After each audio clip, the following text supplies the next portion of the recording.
ആശമാരുടെ ആവശ്യങ്ങൾ പഠിക്കാൻ കമ്മിറ്റിയെ നിയോഗിച്ച് മുന്നോട്ടു പോകാനുള്ള നീക്കവുമായി സർക്കാർ.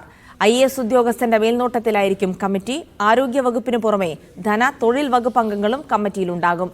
ഇന്ന് തൊഴിൽ മന്ത്രി വി ശിവൻകുട്ടി സമരക്കാരുമായി ചർച്ച നടത്തും. സമരം ചെയ്യുന്ന ആശമാരുമായി 3 വട്ടം ആരോഗ്യമന്ത്രിയുടെ നേതൃത്വത്തിൽ ചർച്ച നടന്നു. ആവശ്യങ്ങളിൽ സർക്കാർ അനുഭാവപൂർവമായ നിലപാട് സ്വീകരിച്ചില്ലെന്നാരോപിച്ച് ചർച്ച അലസി. അവസാനം നടന്ന ചർച്ചയിൽ ആവശ്യങ്ങൾ പഠിക്കാൻ കമ്മിറ്റിയെ നിയോഗിക്കാമെന്ന് മന്ത്രി വീണ ജോർജ് നിർദ്ദേശിച്ചു. ഇത് അംഗീകരിക്കാൻ ആശമാർ തയ്യാറായില്ല.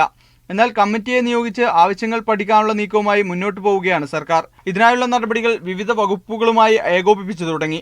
ഇതിനിടയിൽ സമരക്കാരുടെ ആവശ്യപ്രകാരം മന്ത്രി വി ശിവൻകുട്ടി ഇന്ന് സമരസമിതിയുമായി ചർച്ച നടത്തും. ഉച്ചകഴിഞ്ഞ് 3 മണിക്ക് മന്ത്രിയുടെ ചേംബറിലാണ് ചർച്ച. സമരത്തിൽ ഇടപെടാമെന്ന് പറഞ്ഞിട്ടും സമര നേതൃത്വം തന്നെ നേരത്തെ സമീപിച്ചില്ലെന്ന് വി ശിവൻകുട്ടി പറഞ്ഞിരുന്നു.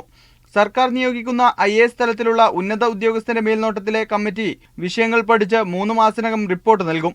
റിപ്പോർട്ടിന്റെ അടിസ്ഥാനത്തിൽ ആശമാരുടെ കാര്യങ്ങൾ അംഗീകരിക്കാമെന്നാണ് സർക്കാർ നിലപാട്. ആരോഗ്യവകുപ്പിന് പുറമെ തൊഴിൽ വകുപ്പ് കൂടി ഇടപെട്ട പശ്ചാത്തലത്തിൽ പ്രശ്നപരിഹാരത്തിന് വഴിതെളിയുമെന്നാണ് ആശമാരുടെ പ്രതീക്ഷ. മീഡിയ 1 തിരുവനന്തപുരം.